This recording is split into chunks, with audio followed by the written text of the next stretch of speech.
Olá, Lucas, boa Boa noite. noite, tudo bem, Igor? Tudo certo e contigo? Tudo bem, graças a Deus. Que bom, consegue me ouvir bem? Sim, você me ouve também? Sim, sim, ótimo. Ótimo, beleza. Antes de nós passarmos a introdução do tema, enfim, até uma apresentação sobre você, então, fazer um minuto de oração, até para dar tempo do pessoal ir chegando agora que a live está começando. Pode ser? Claro, vamos lá. Em nome do Pai, do Filho e do Espírito Santo. Amém. Ave Maria, cheia de graça, o Senhor é convosco, bendita sois vós entre as mulheres, e bendito o fruto do vosso ventre, Jesus. Santa Maria, Mãe de Deus, rogai por nós, pecadores, agora e na hora de nossa morte. Amém. Nossa Senhora de Guadalupe, rogai por Por nós. nós. Em nome do Pai, do Filho e do Espírito Santo. Amém. Amém. Bom, agora sim, então, boa noite a todos que estão chegando. Mais uma live do Centro Dom Bruno, hoje com o tema Canto Litúrgico. E o nosso convidado para falar é o Lucas Sidlowski.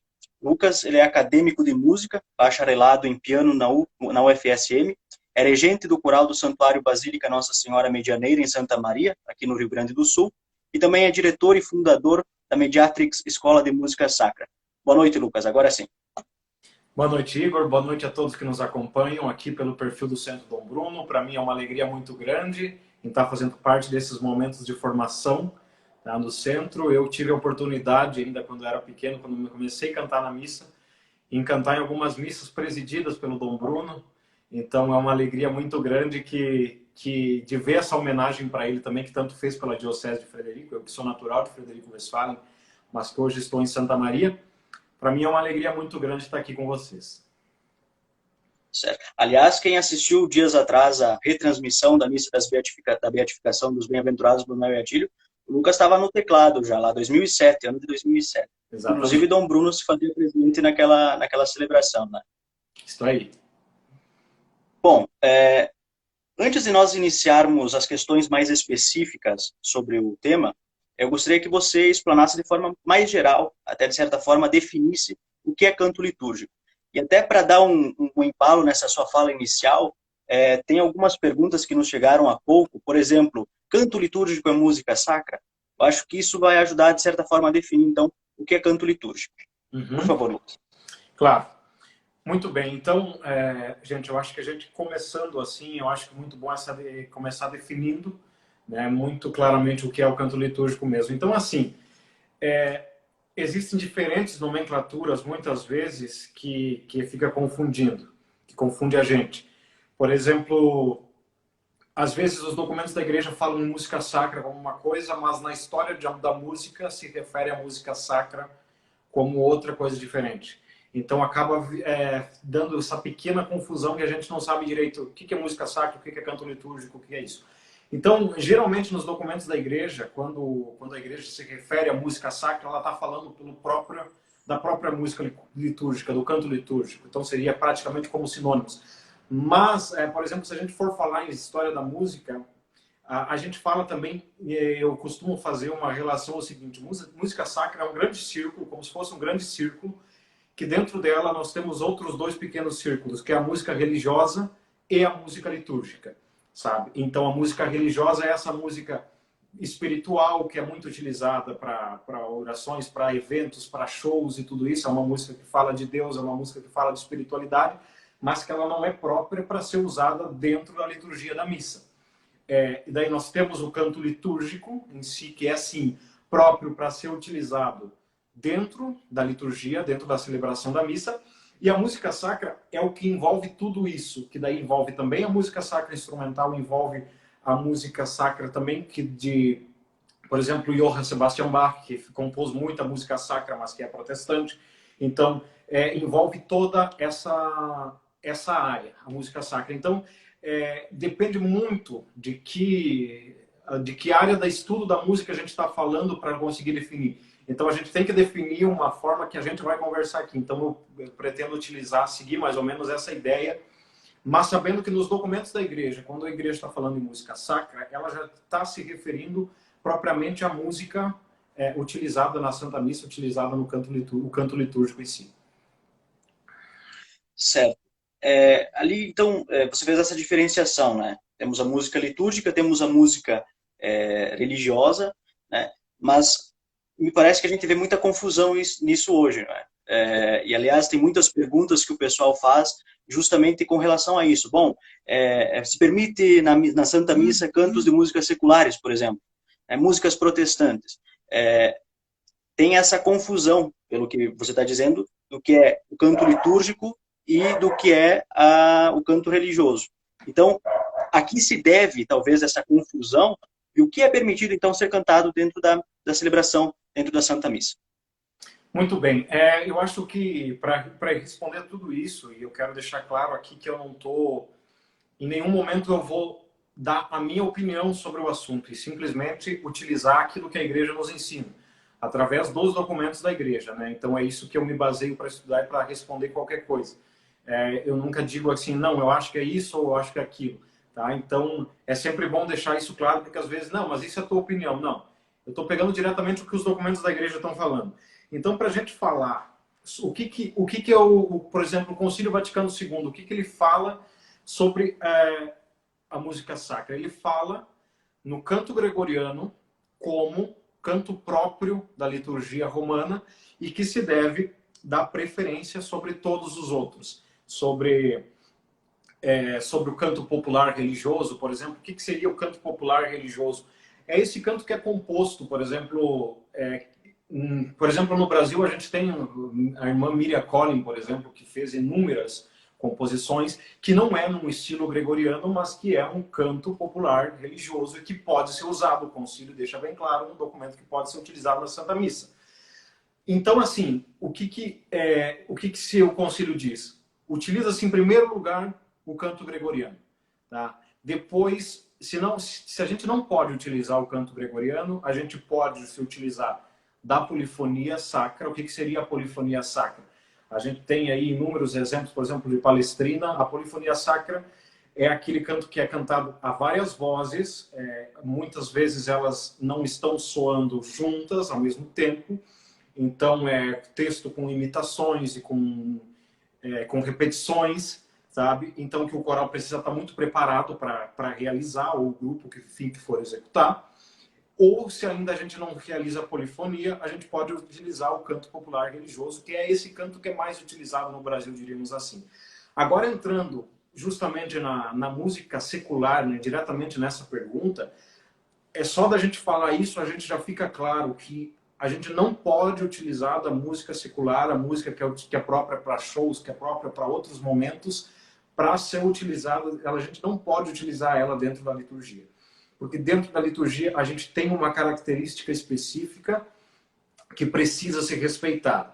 Tá? Então, por exemplo, voltando um pouco mais antes do Concílio Vaticano II, no documento no motu próprio Trale Sollecitudine de São Pio X, em 1903, ele fala o seguinte, ele fala sobre a música sacra como parte integrante da liturgia solene, participa do seu fim geral, que é a glória de Deus e a santificação dos fiéis. E esse motu próprio foi mencionado, inclusive, no Concílio Vaticano II. Tá? Então, a gente pode ter pessoal que diz, não, mas isso vai muito antes do concílio, o concílio tem um novo espírito. Não.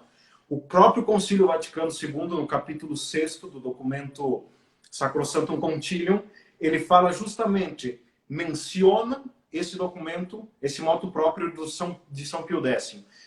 100 anos depois, em 2003, o Papa João Paulo II faz um quirógrafo sobre exaltando e como é que se diz, recapitulando assim essas questões que São Pio X fez em 1903. E o que ele quer dizer justamente com a glória de Deus e a santificação dos fiéis?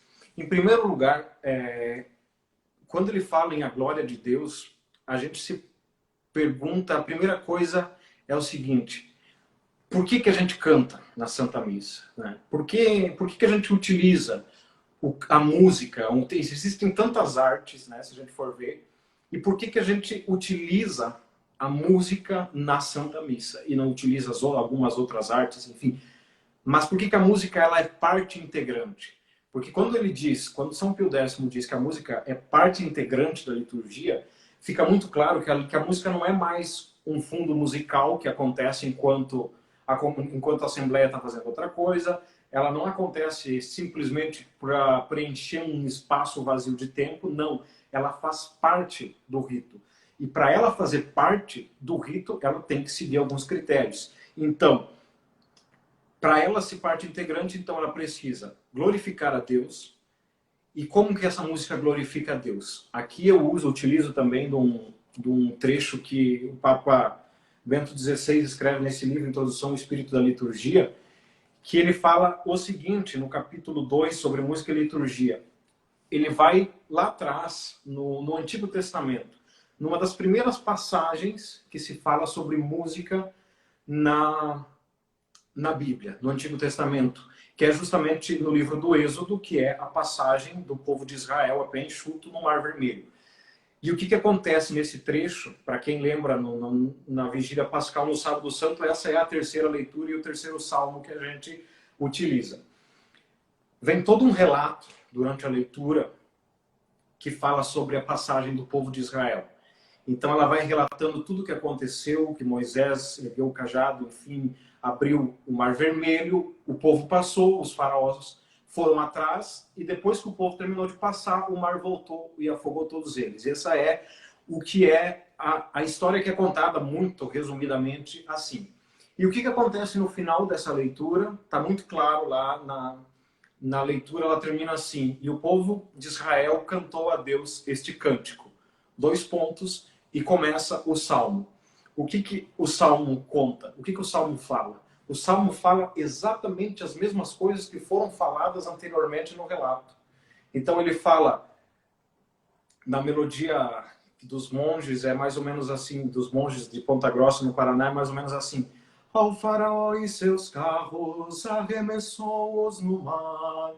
Ou seja, ele está fazendo um relato novamente, através de música, para poder louvar a Deus por aquele fato grandioso que ele tinha feito. Ou seja, contar a história em palavras não foi suficiente, sabe? Lá no Antigo Testamento ainda. Então, simplesmente falar tudo o que aconteceu não foi suficiente, e eles, o que fizeram? Cantaram. Então, o que o Papa Bento XVI chega na conclusão nisso? Que a gente canta quando a palavra já não basta. Ou seja, quando a palavra já não é suficiente, a gente precisa cantar. Então, por isso que a gente pensa assim, não é qualquer música, não é qualquer letra que vai corresponder à maior liturgia, à maior oração que existe na face da terra, que é a Santa Missa. Isso tudo sobre um pequeno ponto sobre a glorificação de Deus. Agora, o segundo ponto que o Papa Pio X fala, a santificação dos fiéis. A música precisa santificar os fiéis. E como que uma música vai santificar os fiéis? Em primeiro lugar, ela tem que ter a letra adequada. Ela tem que ter uma letra correspondente àquilo que se está celebrando. Tá? E depois ela precisa ter uma melodia adequada. Uma melodia que eleve a alma até Deus. Então, a gente precisa desses 2 pontos principais, sendo que o primeiro deles é o texto. Então, em primeiro lugar, o texto tem que estar de acordo com o rito litúrgico que a gente está celebrando. Tá? E daí, como que a gente fala, mas como assim uma música vai santificar? A gente pode pegar a gente pode ter relato de vários santos que foram influenciados pela música sacra, na sua santificação. O que acontece? Por exemplo, Santo Agostinho, nas suas Confissões, ele fala o seguinte: quanto chorei ao ouvir, profundamente comovido, teus hinos e cânticos que ressoavam suavemente em tua igreja. Penetravam aquelas vozes em meus ouvidos e destilavam a verdade em meu coração. Acendia-se em mim um afeto piedoso. Corriam-me lágrimas dos olhos e o pranto me consolava. Ou seja, um relato das confissões de Santo Agostinho sobre a sua conversão. Que existe, na tradição nos conta que Santo Agostinho fez esses relatos justamente na igreja de Milão, na igreja ouvindo os cantos milaneses, porque existia muito na antiguidade antes de existir o canto gregoriano em si, a gente tinha o canto romano, a gente tinha o canto mozárabe, a gente tinha o canto milanês, e Santo Agostinho faz esse relato ouvindo o canto milanês na igreja de Milão. Ou seja, é isso que significa a santificação dos fiéis que São Pio X fala nesse motu próprio. Então, a gente vê quantas questões estão envolvidas até chegar em um canto próprio para Santa Missa. Então, a gente não pode simplesmente encontrar uma melodia que é bonita aqui, pode ser bonita aqui, tem uma letra que fala de Deus e achar que isso vai se encaixar no rito litúrgico. Essa música pode ser utilizada em inúmeros momentos, para várias coisas, mas na liturgia, dentro da liturgia, a gente precisa saber que existe um critério. Em primeiro lugar, a glorificação de Deus, depois a santificação dos fiéis. E o Concílio Vaticano II relata isso, deixa muito claro isso quando ele diz: o canto gregoriano é o canto próprio da liturgia. Então muita gente pode falar, não, mas o que eu vem falar em espírito do concílio, vem falar em coisa de participação ativa, vem falar várias coisas, muitas vezes sem nem ter lido o que os documentos da igreja falam. E no capítulo 6 aqui está muito claro. O capítulo 6 da Sacrosanto Concilium está muito claro, quando ela diz: o canto gregoriano é o canto próprio da liturgia. Ou seja, em primeiro lugar, a gente pega o canto gregoriano. Se a comunidade não tiver como cantar o canto gregoriano, como, por exemplo, ainda no Brasil, ainda falta essa cultura para a gente, falta essa profissionalização. Se não puder o canto gregoriano, aí a gente parte para outra questão, que é a polifonia sacra, ou o canto popular religioso, mas em nenhum momento se fala em música secular. Por isso, nem se cogita a possibilidade de cantar música secular durante a Santa Missa. Eu ia fazer uma outra pergunta, mas eu quero antecipar uma pelo fechamento dessa sua fala. O Brasil ainda não tem essa cultura do canto gregoriano, né? E se nós formos pegar a realidade, principalmente de dioceses mais rurais, como é o caso, inclusive, da Diocese de Frederico, seria um trabalho monstro inserir o canto gregoriano numa comunidade pequena. Sim. Mas qual é o mínimo, então, para que haja um canto litúrgico, né? O que as pessoas podem fazer para começar a cultivar isso, mesmo que de uma forma bem simples, para que haja esse mínimo dessas obrigatoriedades que você colocou agora, para que sejam, de fato, cantos litúrgicos, né? E não uma assembleia, uma banda tocando, fazendo uma apresentação diante de todos aí. Exato. Muito bem. Falando no mínimo, primeira coisa, tem um documento, uma instrução, na verdade, uma instrução chamada Musicam Sacra. Se eu não me engano, ela é de 1967. Tá? Agora não vou achar, mas está nesse livro aqui, Documentos sobre a Música Litúrgica. É uma instrução que surgiu após o Concílio Vaticano II, que ela fala justamente sobre os critérios de participação do povo e os critérios da música, qual é a ordem que se deve priorizar. Tá? Então, a primeira coisa que ela fala é justamente, se eu não me engano, é sobre todas as aclamações, por exemplo, que o padre propõe e a Assembleia responde, né? Quando o padre propõe isso cantado, a Assembleia responder isso cantado. Esse é o primeiro nível, diríamos assim, de participação ativa, que se diz. É isso que o concílio fala como participação ativa. Tá? Depois, ele fala justamente no Kyrie, no Glória, no Credo, no Sanctus e no Agnus Dei. Tá? Então, o ato penitencial, o Glória, o Creio, que também a gente não tem tanto o hábito de cantar, se perdeu bastante isso, o Santo e o Cordeiro. O que acontece? Em primeiro lugar, a gente tem que priorizar, aprender um bom Kyrie, um bom Glória, um bom Santo e o bom Cordeiro de Deus para cantar. Esses quatro. Esse é o primeiro critério. E como que se faz esse critério? Como que se estabelece esse critério? Em primeiro lugar, a letra correta. Tá? Em primeiro lugar é a letra correta. Antes de pensar em melodia, antes de pensar em se está afinado, antes de pensar se está na tonalidade adequada, primeiro tem que pensar, o texto está correto ou não? Qual que é o texto? É o texto que está no Missal Romano, muito claro. Então, se a gente vai cantar o Kyrie, tem duas formas de fazer isso. Primeiro, através de pequenas invocações, por exemplo, a invocação agora que está presente no Missal para o tempo para agora já se encerrou, mas a que está prevista para o tempo pascal é: Senhor, que sois o eterno sacerdote da nova aliança, tende piedade de nós. E aí a Assembleia responde: Senhor, tende piedade de nós, ou Kyrie eleison, enfim, que vem do grego, Kyrie eleison significa também Senhor, tende piedade de nós. O que acontece? Essa invocação não precisa ser necessariamente essa. Tá? Pode, por exemplo, a gente tem: Senhor, que viesse salvar os corações arrependidos. Piedade, piedade, piedade de nós. Tá? É um exemplo de invocação que depois a comunidade responde: piedade, Senhor, tende piedade de nós. Depois a gente faz a invocação a Cristo.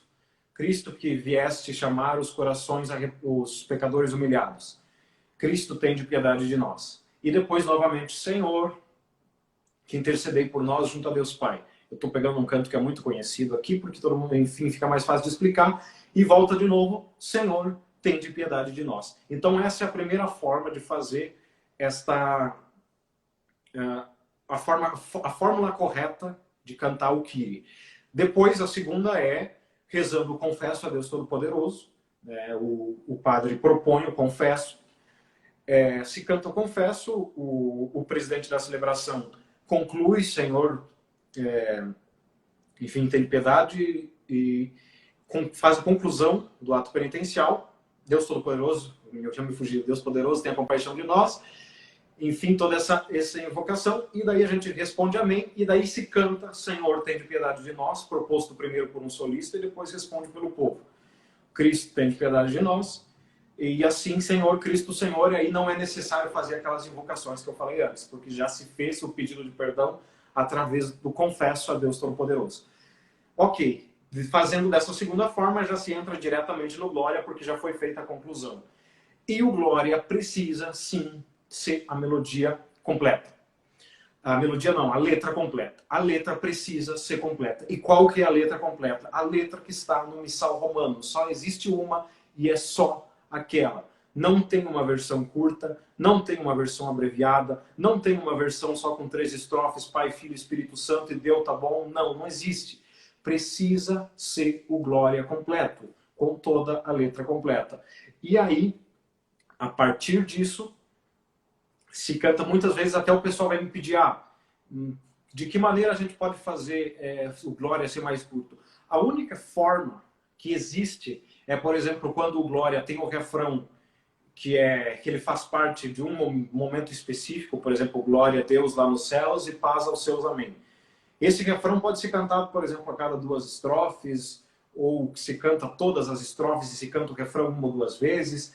Essa é uma forma de abreviar, mas a gente tem que entender que a oração do Glória não pode ser abreviada. É tal qual a oração eucarística na missa. Não é porque a oração eucarística é um pouco mais longa que o padre vai começar a tirar: não, isso aqui não precisa, isso aqui deixa para lá, isso aqui não é tão importante. Não existe isso, sabe?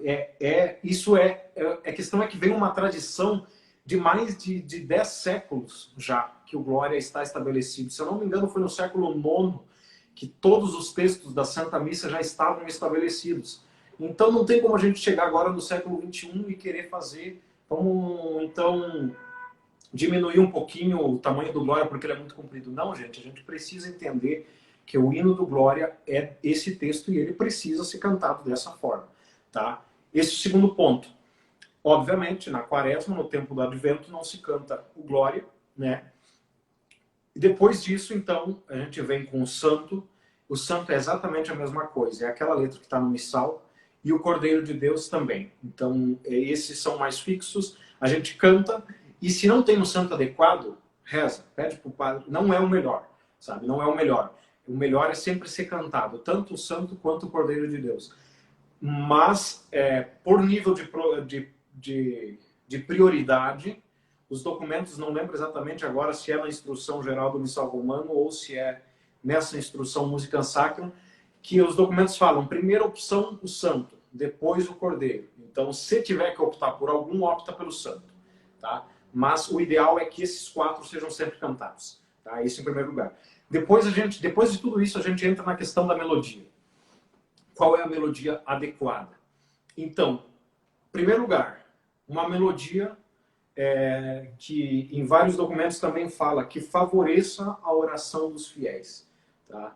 Então, como ali fala na santificação, como São Pio X fala na santificação, aqui a gente vai falar sobre favorecer a oração dos fiéis.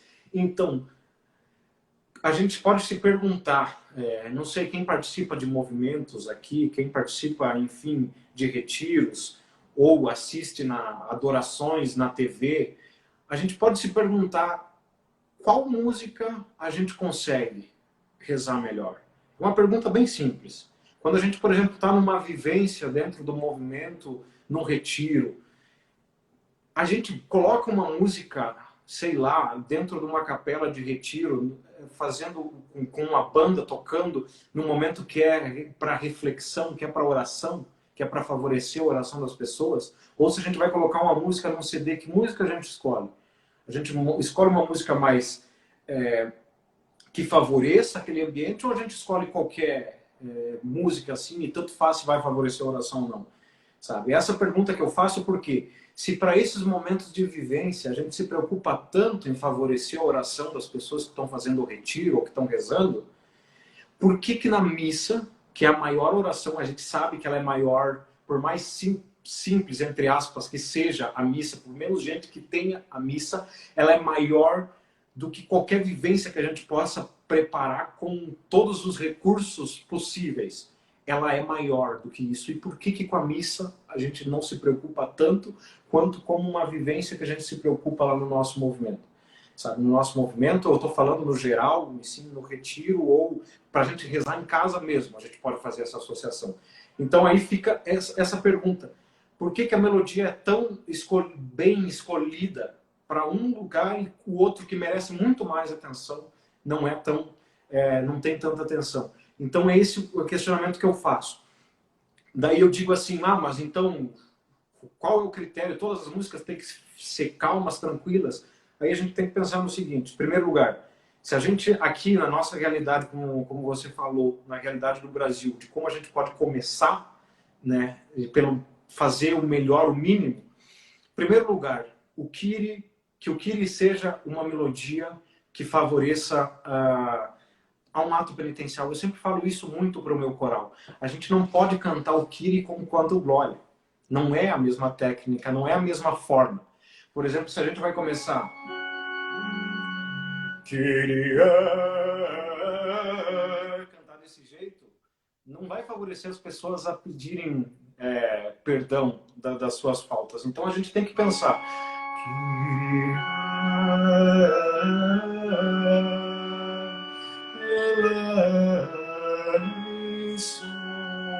Tem que ser algo que favoreça ao pedido, a entonação que se exige. Quando a gente vai pedir perdão para uma pessoa, a gente não chega gritando e dizendo, me perdoa aí, não sei o quê. Não. E por que aqui que a gente está pedindo para Deus, a gente vai sair gritando que nem louco? Não, não dá. Então a gente precisa de ter essa distinção. Agora, o Glória, sim. O Glória precisa ser algo mais animado, mais alegre.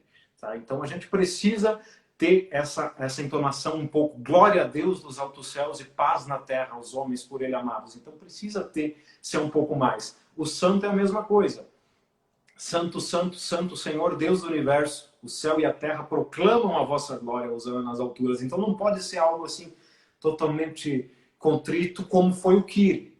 Agora, já o Cordeiro já muda um pouco de cenário. Ele entra no meio termo entre, por exemplo, o Kyrie e o santo. Então, o Cordeiro de Deus que tirais o pecado do mundo, tende piedade de nós. Então a gente está pedindo, é a hora da fração do pão, a gente está pedindo perdão novamente e no final está pedindo a paz. Então a gente precisa encontrar, e a música nos dá infinitas maneiras, infinitos tipos de entonação diferente que a gente possa encontrar para adequar a cada momento. A gente pode falar aqui em velocidade, tá? Em andamento, falando musicalmente em andamento, a gente pode falar se o andamento ele é mais alegre, se ele não é tão alegre, se ele é mais triste, se ele é glória a Deus nos altos céus, oh glória a Deus nos altos céus. Posso cantar com a mesma entonação, mas o andamento foi muito mais lento, não favoreceu tanto a questão da oração. E depois a gente pode falar também na questão a questão vocal mesmo em si, a questão da dinâmica, se a gente canta mais suave, se a gente canta mais forte, sabe? Então o Glória a gente vai cantar mais forte, com a voz mais impostada, o Kyrie a gente vai cantar mais tranquilo, mais suave. Então tem todas essas variações que a gente pode adequar na música, que são gigantes e que a gente pouco explora. Muitas vezes, e eu entendo, porque eu também passei por isso, os corais, às vezes, por não ter muita instrução, cantam exatamente na mesma intensidade do início ao fim da missa. Só que isso prejudica tanto as cordas vocais dos cantores que estão ali, porque geralmente não se faz nenhum aquecimento vocal, não se faz nenhuma preparação, prejudica tanto os cantores e não favorece tanto a oração. Tá? Então, para resumir tudo isso que eu falei, em primeiro lugar, a gente tem que procurar cantar essas partes fixas da missa, sabe, com a letra certa, com uma melodia adequada para favorecer a oração, e também buscar essas diferentes entonações, essas diferentes formas que a gente tem de cantar, que são inúmeras, mas que obviamente precisa ter uma instrução, precisa ter uma formação, precisa ter algum lugar onde buscar isso, né? Então, eu entendo perfeitamente quando isso não é possível de se fazer. E tudo isso que eu estou falando aqui, a gente consegue fazer, obviamente, numa situação ideal, que a gente tem um maestro, que a gente tem uma pessoa capacitada para poder instruir as outras pessoas, sabe? E eu sei que em muitos lugares, sabe? Eu sei que em muitos lugares não tem ninguém. Não tem ninguém que tenha um pouco mais de instrução musical. Não tem ninguém que possa ter um conhecimento um pouco maior de liturgia para ajudar isso. Então, como é que a gente vai... Como é que essas pessoas vão fazer alguma coisa de diferente, sabe? E essas pessoas vão... O que elas vão fazer? Elas vão fazer o melhor possível que elas podem fazer.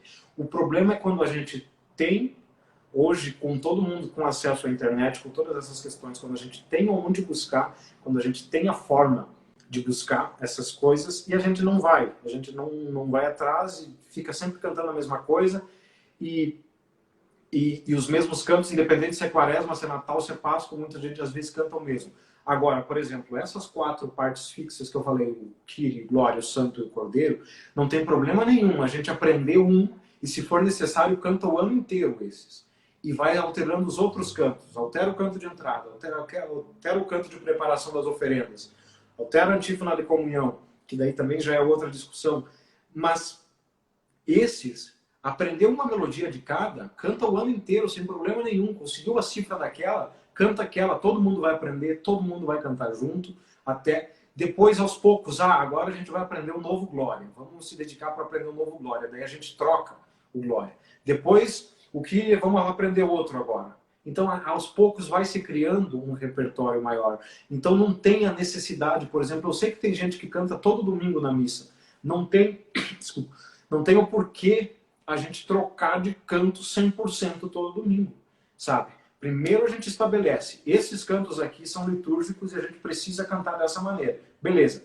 Os outros a gente vai alternando conforme o dia, a gente dá uma olhada no Evangelho, vê qual que é a antífona de entrada, a antífona de comunhão, e tenta adaptar conforme a liturgia do dia. Mas esses cantos, essas partes fixas, não tem por que estar trocando todo final de semana, nem todo mês. Eu mesmo, aqui com o coral, às vezes o coral canta geralmente aqui em torno de uma vez por mês, aqui em Santa Maria, a gente não conseguiu ainda estabelecer um período maior, mas aqui eu faço muito disso, a gente ensaia muito bem, um Kyrie, um Glória, e fica cantando, sei lá, 3, 4 meses isso, daí eu altero um deles, agora que a gente já tem 3 anos de coral, que a gente já consegue, já tem um repertório um pouco maior, então fica mais fácil de alterar um e altera o outro, mantém aprende um Glória novo, canta vários meses, até fixar bem ele, depois vai alternando os outros. Então isso aqui é o que a gente pode buscar de mínimo necessário aí para estar depois aí sim buscando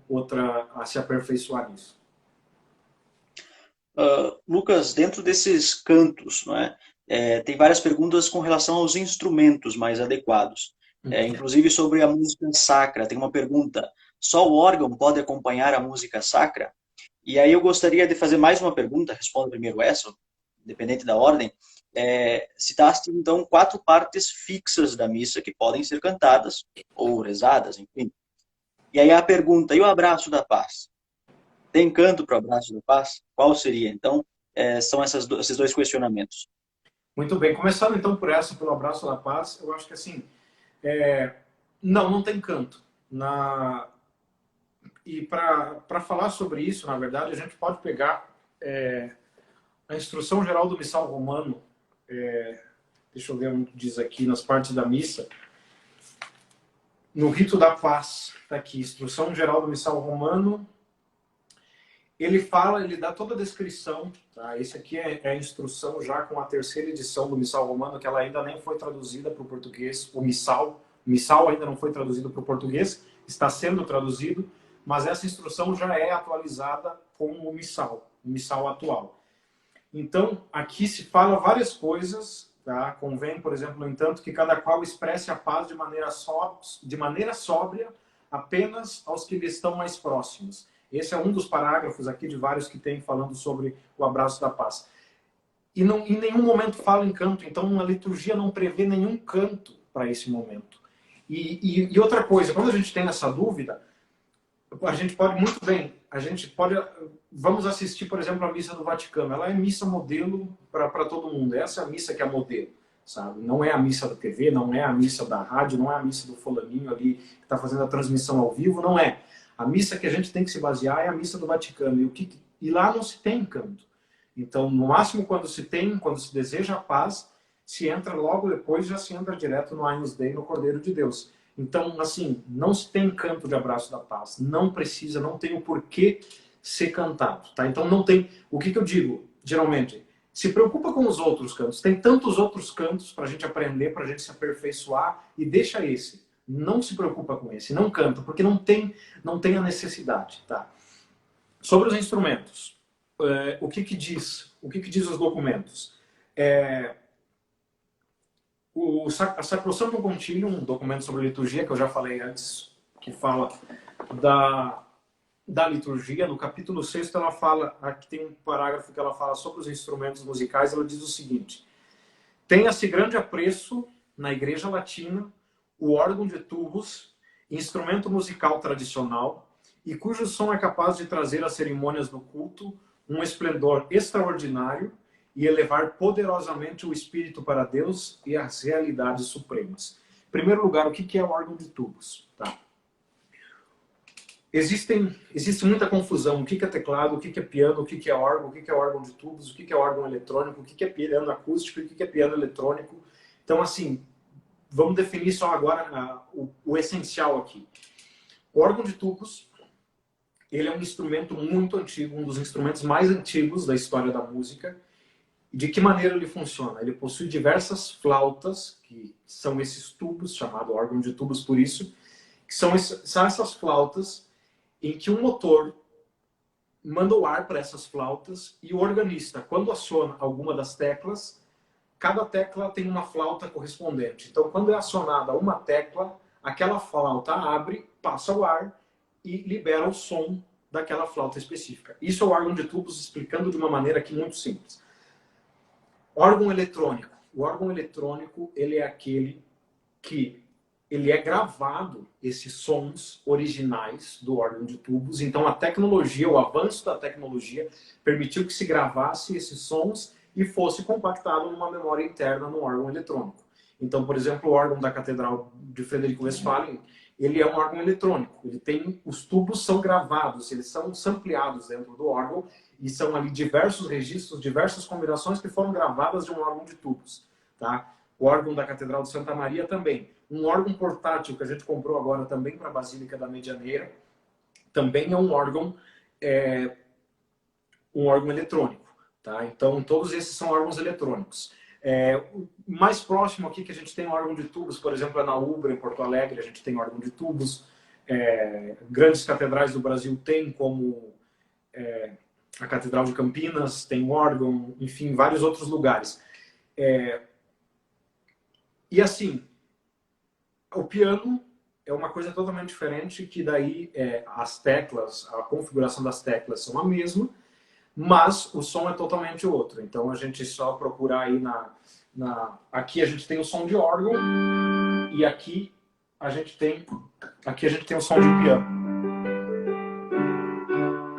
Tá? Então essa é a diferença básica do som entre eles. Então o piano ele não é usado na liturgia. Existe até um documento que um dia foi até o Arthur que me mostrou, que eu estava respondendo algumas perguntas desse assunto e até me enganei porque eu não conhecia esse trecho de um documento que fala lá, São Pio X falava sobre a proibição do piano na Santa Missa. Só que a gente tem que entrar no contexto também, o que significa também essa proibição. Por quê? O que começou a acontecer na Europa? Porque na Europa, sim, é muito comum, você entra em qualquer igreja, por menor que seja, tem um órgão, sabe? É muito comum a cultura da Europa, qualquer lugar você entra tem um órgão. Então, para eles, entre colocar um órgão e colocar um piano, na questão de valor, era indiferente, sabe? Então, o que acontece? Começou a se trazer muito da música do teatro para dentro da igreja. E daí começou a se trazer muito da música secular para dentro da igreja, que Pio X deve ter, então, para parar com isso, diz, não, o piano é proibido, pronto, aqui só se toca órgão. Tá? Então foi isso que foi feito. Mas assim, falando sobre isso em específico, sobre o Concílio Vaticano II, então ele fala justamente pelo grande apreço pelo órgão de tubos. Então, ele fala em grande apreço, ou seja, se tiver um organista e se tiver um órgão, que se toque o órgão de tubos. Obviamente, não tem um órgão de tubo, se toca um órgão eletrônico. Não tem um órgão eletrônico, toca um teclado com som de órgão. Se não tiver nenhuma dessas, daí o pessoal vai me dizer, ah, então não pode tocar violão? Peraí, aí que a gente tem que entrar na questão cultural do Brasil. O que eu digo como músico, e aqui é aquele momento que antes, no começo, eu falei assim, eu não dou minha opinião sobre a liturgia, eu simplesmente digo aquilo que os documentos da igreja estão dizendo, sabe? Só que aqui é a minha opinião agora como músico, como especialista na área da música. O que eu digo? Você tira o violão, por exemplo, do Brasil, das missas do Brasil, vai se diminuir ainda mais a qualidade musical que a gente já tem, assim, que precisa, obviamente, ser melhorada. Então não tem como a gente dizer assim, por exemplo, ah, vamos proibir o violão. Não tem como a gente fazer isso nesse momento, sabe? E não é uma atitude saudável fazer isso, porque o que a gente vai fazer, a gente vai acabar excluindo os músicos que estão ali com vontade de ajudar, sabe? E isso não é nada saudável de fazer isso. Então, o que a gente faz em contrapartida? A gente motiva que as pessoas comecem a aprender teclado, que elas comecem a aprender órgão para se colocar a serviço, sabe?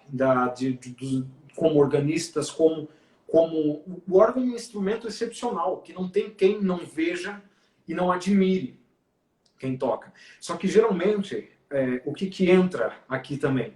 Entra uma questão assim que o pessoal acha que só toca um instrumento musical, só toca órgão, só toca violão, quem nasceu com um dom extraordinário e nasceu sabendo, geralmente. O pessoal geralmente pensa isso do músico. Um músico nasceu sabendo, ele não precisa estudar, ele é um sortudo que Deus olhou assim para ele, esse aqui vai nascer pronto, sabe? Só que não é isso que acontece, sabe? Então, nasceu abençoado por Santa Cecília. Isso, exatamente. Então não é isso que acontece. Para todas as áreas, a gente pode ter facilidade para uma coisa e facilidade para outra, mas todas as áreas precisam de dedicação. Então não pense que aqui eu estou fazendo, por exemplo, um bacharelado em piano e a coisa acontece assim, ao natural, é tudo mil maravilhas. Não tem nada disso, sabe? Todas as áreas precisam de um estudo. Então, todas as pessoas que admiram a música, que têm esse interesse, elas poderiam já iniciar uma aula de teclado, poderiam começar a aprender piano, para depois passar para o órgão. Então, assim, eu vejo que a gente não tem mais organistas porque não é motivado isso. Porque, em primeiro lugar, não é motivado, em segundo lugar, não se tem a formação muitas vezes adequada, sabe? Para essas pessoas que querem fazer isso. Então, assim, pode só o órgão acompanhar a música na missa? Não, não pode. Mas é o que se dá preferência. Se a gente tem um órgão, a gente usa o órgão. E tem mais um momento, se eu não me engano, também nessa instrução Musicam Sacram, que fala justamente sobre os outros instrumentos. Por exemplo, ele fala sobre instrumentos de cordas friccionadas. O que significam cordas friccionadas na música? Significam aqueles instrumentos de arco, ou seja, violino, violoncelo, contrabaixo, esses instrumentos de orquestra.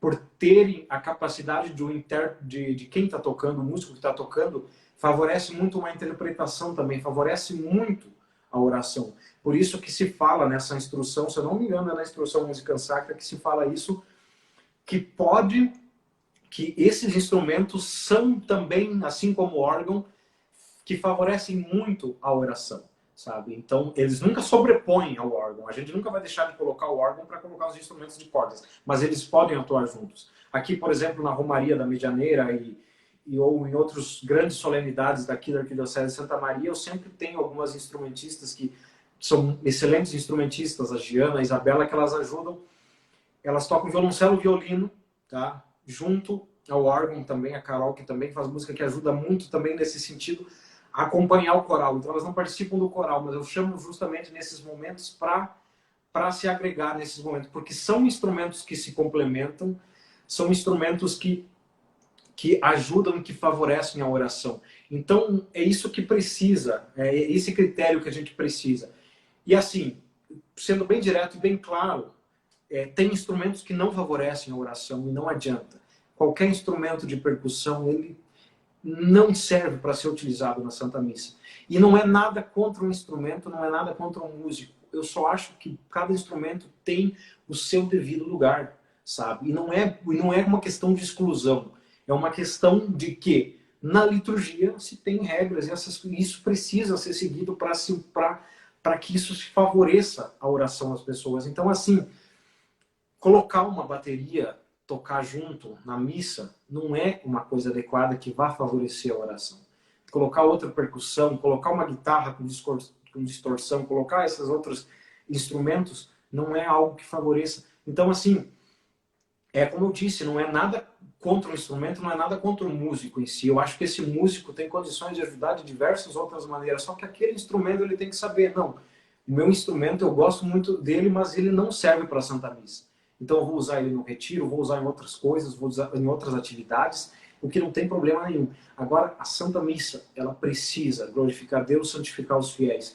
E esses critérios precisam ser observados segundo os documentos da igreja. É como eu falei antes, tudo isso aqui sobre os instrumentos, eu não estou inventando nada, não é opinião minha, sabe? Está muito claro nos documentos o que a igreja está dizendo, então, no próprio Concílio Vaticano II. Certo. Bom, ficou claro também que, como você disse, não é nada especial, se tem um dom para cantar, é só ir atrás. A gente sabe que nas comunidades do interior, muitas vezes, são 2 ou 3 senhoras que ajudam nos cantos, então é possível buscar formação. E aí tem 2 perguntas que vão nesse sentido. Com relação ao tempo necessário para aprender canto litúrgico, é assim que se apresenta a pergunta, a partir do 0. A pessoa que pergunta diz a partir do 0 quanto tempo que leva. E nós estamos aqui no momento de ficar mais por casa, né? Muitas pessoas não têm mais aula, enfim. Temos os meios digitais que podem favorecer. Então, há plataformas que dão formação sobre canto litúrgico. Por que meios as pessoas podem aprender isso? Certo. A primeira pergunta era sobre o tempo, né? Isso. Tá. Isso. Como é que eu vou falar em tempo? Depende muito dos objetivos de cada estudante e depende muito mais, às vezes, do estudante do que do professor em si. Porque, obviamente, é necessário uma orientação, obviamente, porque ninguém consegue, assim, simplesmente do nada sair estudando e tocando, aparecem muitos vícios, aparece muita coisa. Então, assim, é difícil eu falar, por exemplo, quantos meses a pessoa, começando do 0, vai sair tocando. O que eu costumo falar? Você precisa se desafiar por 90 dias, tá? No mínimo. Porque assim, em 90 dias dá tempo de você fazer várias aulas, tentar diferentes maneiras, não dá um caminho certo, a gente tenta por outro, porque muitas vezes a forma que eu vou dizer para a pessoa estudar não é a forma mais adequada para ela. Então a gente tem que buscar outra forma, então a gente tem que ir adaptando essas questões. Então assim, o que eu digo? Pelo menos você precisa se desafiar por 90 dias. 90 dias que eu vou dizer, não, esses 90 dias eu vou estudar, porque eu garanto que 90 dias estudando com dedicação, sabe? Sem ficar pensando, como é que eu vou estar tocando 90 dias? Não. Você vai começar e vai estudar. Por esses 90 dias vai estudar. Esses 3 meses. E daí lá a gente vai parar e vai fazer uma avaliação. O que deu certo, o que não deu. Porque a pessoa começa a ver os resultados e começa aí sim a se animar um pouco mais e a parar de pensar tanto no tempo. Porque eu já vi gente que estudando, que algumas dicas minhas, simplesmente assim por 1, 2 meses, a pessoa depois se dedicou sozinha e hoje já está tocando em missa também, sabe? Então existe muito dessa questão de cada um, o quanto vai estudar por dia, o quanto vai se dedicar, porque também tocar uma vez por semana não é aprender música. Música exige um contato diário de pelo menos assim 20 minutos diários, sabe? Para começar, sabe? A um nível de graduação, por exemplo, a gente precisa no mínimo 3 horas diárias, mas a um nível de início, a gente precisa de pelo menos 20 minutos para pelo menos 5 ou 6 dias nas semanas aí para se dedicar. Então é isso, se desafie por 90 dias, pelo menos. Tá? Sobre as plataformas online para formação, o que a gente tem hoje? Tá? Por exemplo, eu estou fazendo até uma formação em canto gregoriano com o professor Cleiton Dias. O Dr. Cleiton Dias, ele é regente do coro da Arquidiocese de Campinas, sabe? Então ele está possibilitando essa formação através do canto gregoriano, tá? Só que agora já está no 3º módulo, enfim. Mas é uma formação assim, justamente para trazer um pouco do que é o canto gregoriano para a cultura, sabe? Porque a gente começa a estudar ele e começa a ver que imensidão de cultura tem ali, e que não é simplesmente olhar se a nota está certa e cantar o latim certo. Vai muito além disso. Existem diversos critérios manuscritos que foram estudados ao longo do tempo, ao longo de toda a história. São séculos de estudo para chegar até o que se tem hoje.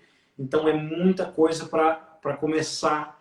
Então não é o ideal se iniciar por aí, sabe? Direto, como a gente falou antes, não é o ideal se começar pelo canto gregoriano.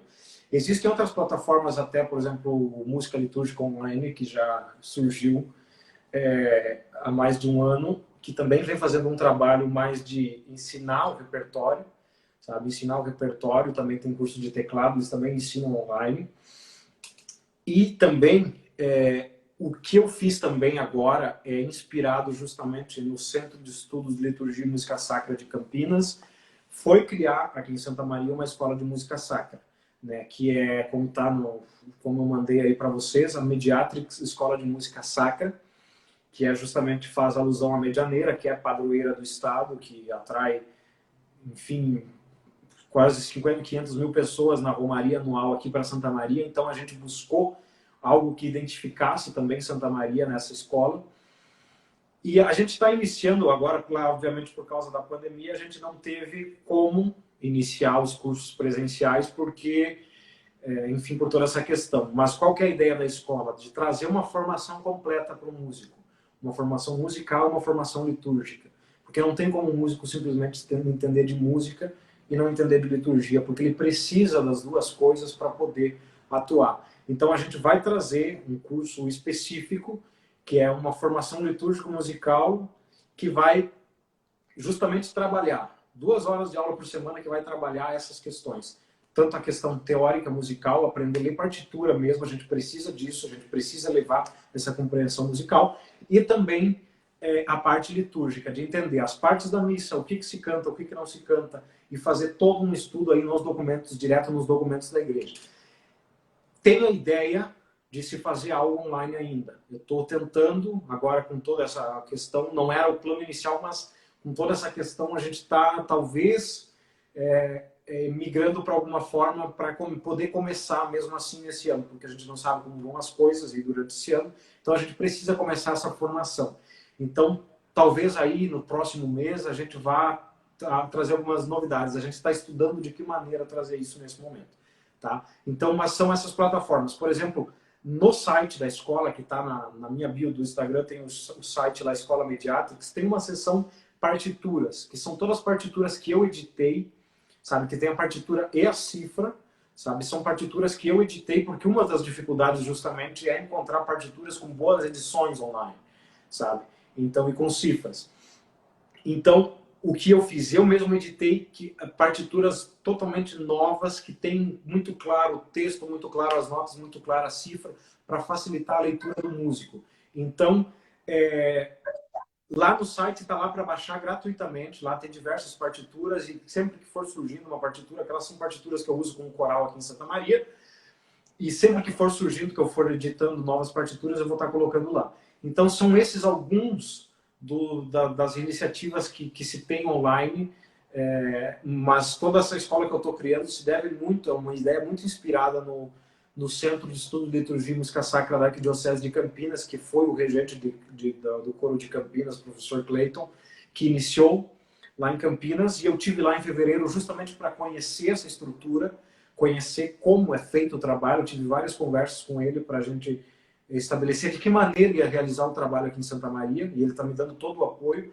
Então, é isso que a gente precisa, porque tem vários documentos, vários parágrafos até no Sacrosanto Concilium que fala justamente sobre a formação musical, a questão da necessidade de dar formação musical para os músicos, escolas que falem de música nas arquidioceses, nas dioceses. Então a gente precisa despertar isso e precisa desenvolver isso, tá? Então mais ou menos acho que respondi mais ou menos essa questão.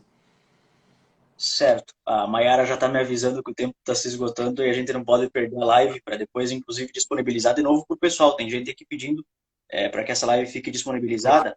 E com relação à escola de música sacra, eu recomendo então que sigam o perfil do Lucas, @Lucas_Siduoski. Até aqui na live mesmo tem o nome dele bem certinho, vocês pegam o sobrenome para não errar. É @Lucas_Siduoski. Inclusive lá você costuma responder muitas vezes alguns questionamentos sobre o assunto, então se tiverem alguma dúvida, acompanhem também o perfil dele e se atualizem sobre as novidades, então, e possibilidade de ter aulas online da Escola de Música Sacra, Mediatrix. Lucas, muito obrigado pela tua participação, o Centro Dom Bruno é muito grato. Agradecemos também a todos que nos acompanharam e as portas estão abertas, talvez mais para frente a gente faça novamente alguma live com alguma formação a respeito de música sacra, canto litúrgico. Obrigado mesmo, Lucas. Eu que agradeço o convite, agradeço a todos que acompanharam e, como você disse, eu estou à disposição aí para quaisquer dúvidas que o pessoal tenha, eu estou à disposição para ajudar aí no que se refere à música sacra, na música litúrgica, a liturgia, enfim, aspectos musicais, tudo isso eu estou à disposição. Certo, então. Obrigado, Lucas, e uma boa noite ao pessoal. Fiquem de olho nas nossas redes sociais para atualizações. Boa noite a todos.